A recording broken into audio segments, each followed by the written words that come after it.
Actilino, I should say, Actilino, will be introduced at CSUN. Braille display with ATC technology. And just to explain, ATC stands for Active Tactile Control, and this is a Braille technology that actually senses the location of your fingers on the Braille display. This has a different twist. It'll actually route your audio through the stereo speakers on the Actilino. We kept getting approached by people who heard me playing the melodica and decided that they wanted one there, and they're walking away and you can just hear the wheels turning in their heads like, when I came to the convention, I didn't know I would walk away with a musical instrument. That's awesome. Welcome to Blind Abilities. I'm Jeff Thompson. Today I'm just outside of Minneapolis in Columbia Heights, Minnesota, talking to Earle Harrison. He's the owner of Triumph Technology, and you can find that at attriumph.com. Earle's been kind enough to take time out of his schedule as his whole entire team over here at Triumph Technology preparing to go to CSUN down to San Diego for the big show. So Earle, thanks for coming on board, and how are you doing? I'm good, thanks. Once again, thanks for taking the time to do this interview. And can you tell our listeners what your company does? What is Triumph Technology? Well, Triumph Technology has been around for about 12 years now. We are a small assistive technology company. We kind of cut our teeth in the industry and made a name for ourselves on a national level back in around 2005 when we started configuring off-the-shelf mainstream technology to be used with a screen reader that a lot of your listeners might remember called Mobile Speak and the mobile magnifier. So we were among the first in the country to bundle PDAs, cell phones, and things like that with keyboards and screen reading technology, and to give people a fully functional mobile computing system. 2005 and technology, that changes quickly. So where's that bring you today? Today, I as most people know, that little companies like Google and Apple have kind of jumped on the accessibility bandwagon. Apple has a wonderful universal accessibility policy, which carries over to every device that they sell now. So I now carry around in my pocket a device manufactured by a company that just about put us out of business. Ironic, huh? It is, but I love the idea that people can walk into a Best Buy or an Apple store or Target and walk out of the store with a device that, when they get it home, can be completely accessible to them.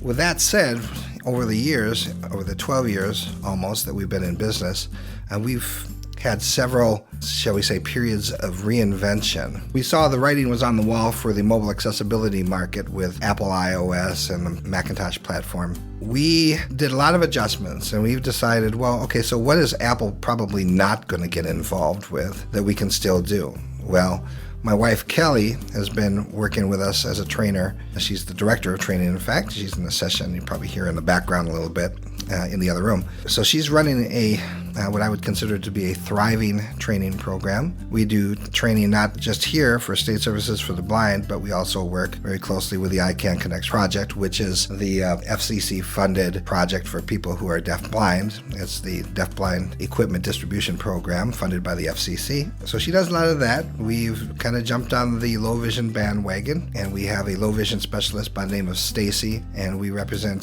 several products from Enhanced Vision, HIMS, and Humanware along those lines. And you've got me as the blindness specialist, and we have the master distribution rights for a company called HandyTech out of Germany, who we will be joining at CSUN next week.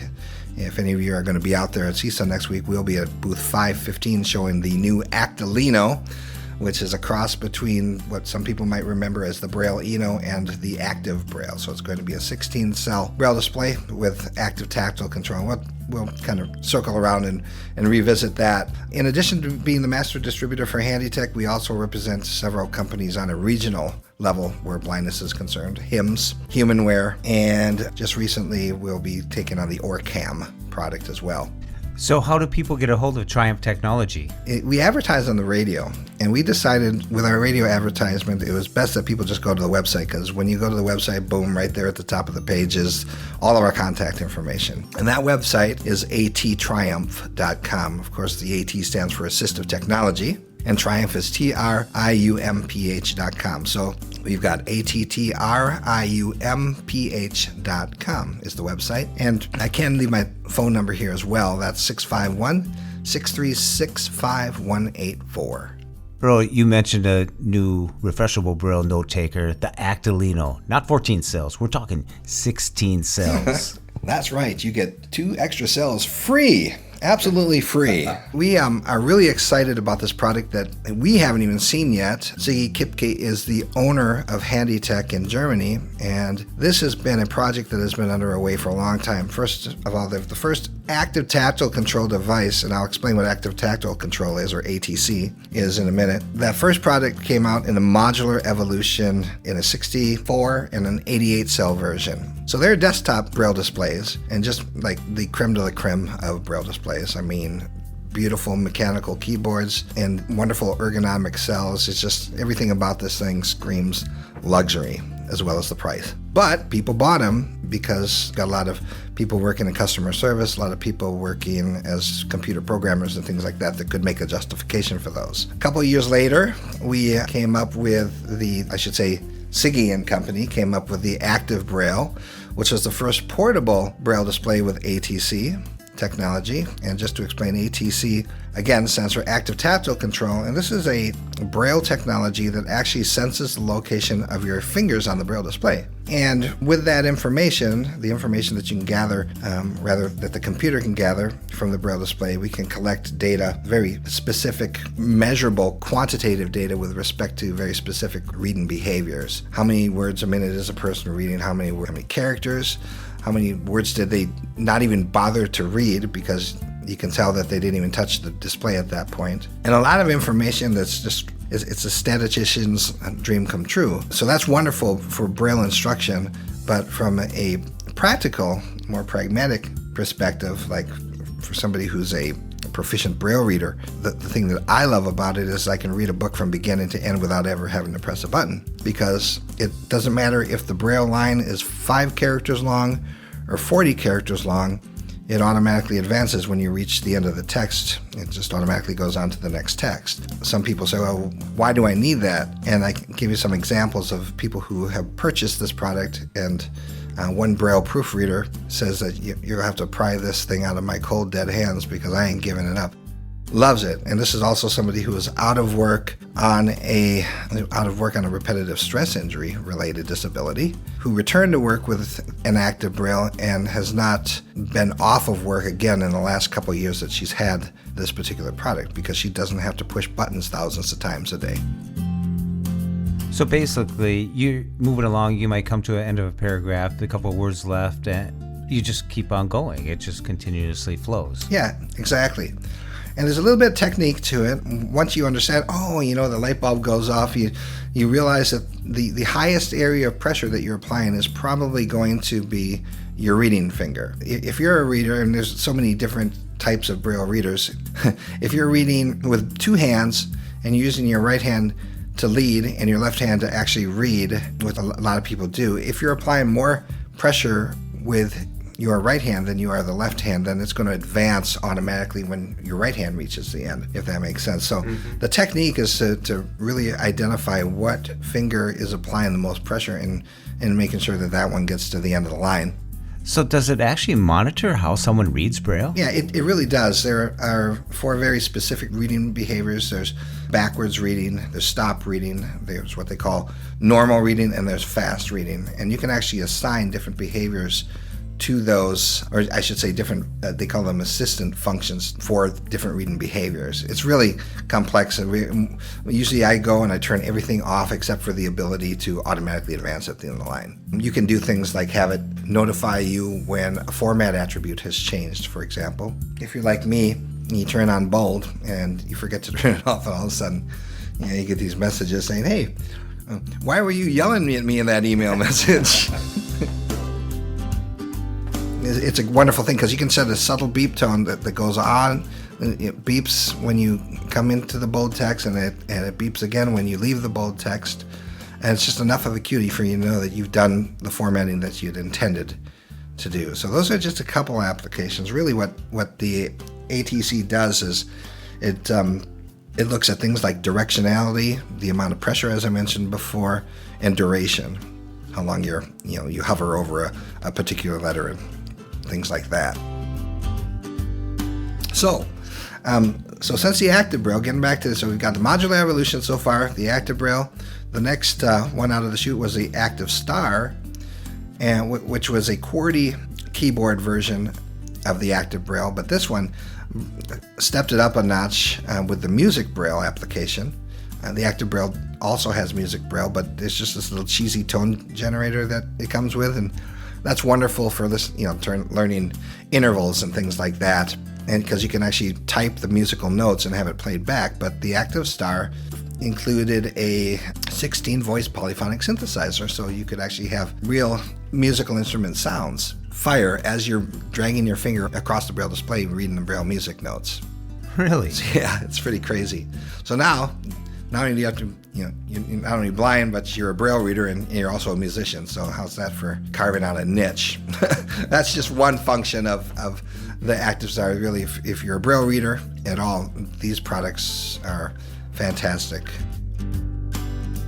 The next one, because we recognized, again, I should say that Siggy recognized that not everybody can afford a 40-cell Braille display, and that the Active Braille and the Active Star are both 40-cell Braille displays. By the way, with crazy amounts of batteries. I think the Active Braille has four AA batteries, and it'll last for about 30 hours per charge. And the Active Star has a lithium-ion battery that'll last for about up to 40 hours per charge. It's nuts. And of course, they all pair with Apple iOS and Android and every other screen reader that you can think of. The Actilino, I should say, Actilino, will be introduced at CSUN. Had you asked me a week ago, I couldn't have told you that a prototype would be prepared, but I'm talking to Siggy last Friday. He says, oh no, this is way better than a prototype. We're about ready to go with this one. Because it's been years in the works, and it's a 16-cell Braille display. We don't have a end user price just yet, but we can pretty much assure you that it's going to be about a third the cost of the 40-cell Braille displays, the Active Braille and the Active Star. Now ATC technology will be kind of in the range of people who really want it, who have really wanted it but couldn't because it was just flat out cost prohibitive. Perhaps it's more in that zone that they can afford it.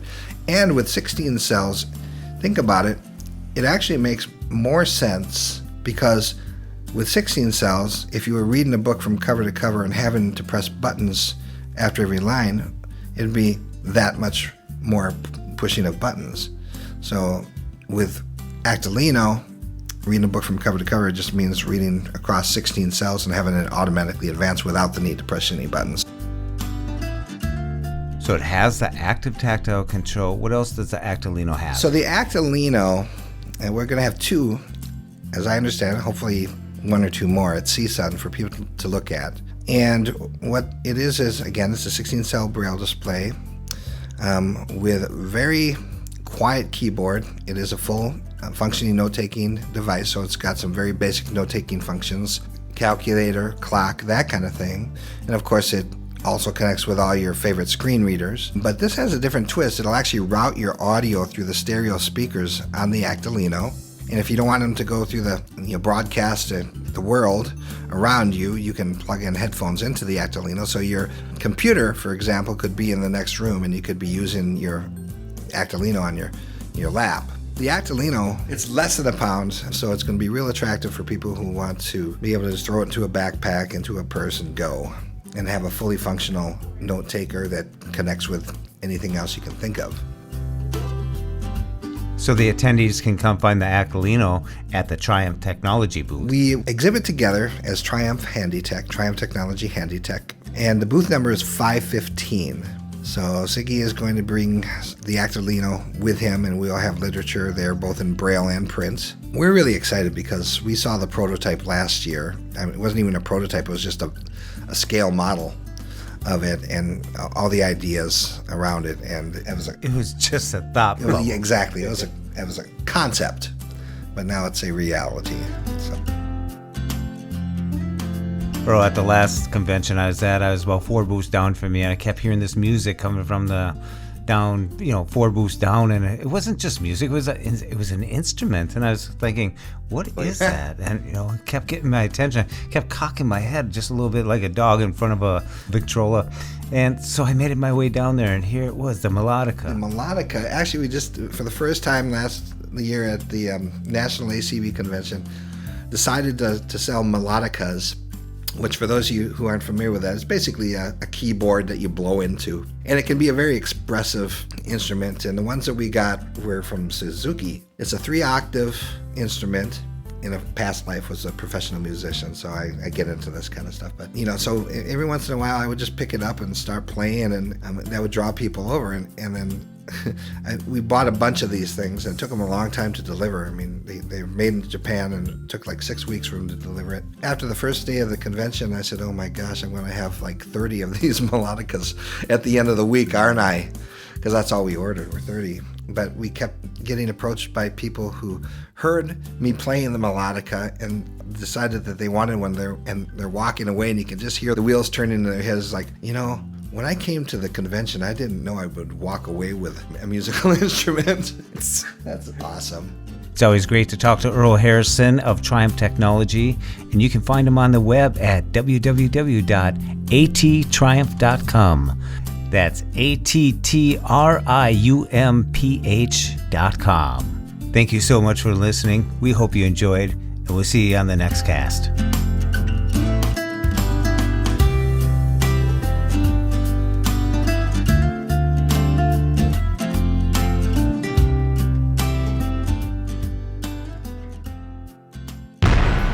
When we share what we see through each other's eyes, we can then begin to bridge the gap between the limited expectations and the realities of blind abilities. The realities of blind abilities. For more podcasts with a blindness perspective, check us out on the web at www.blindabilities.com, on Twitter at blindabilities. Download our app from the App Store, blindabilities, that's 2 words, or send us an email at info@blindabilities.com. Thanks for listening.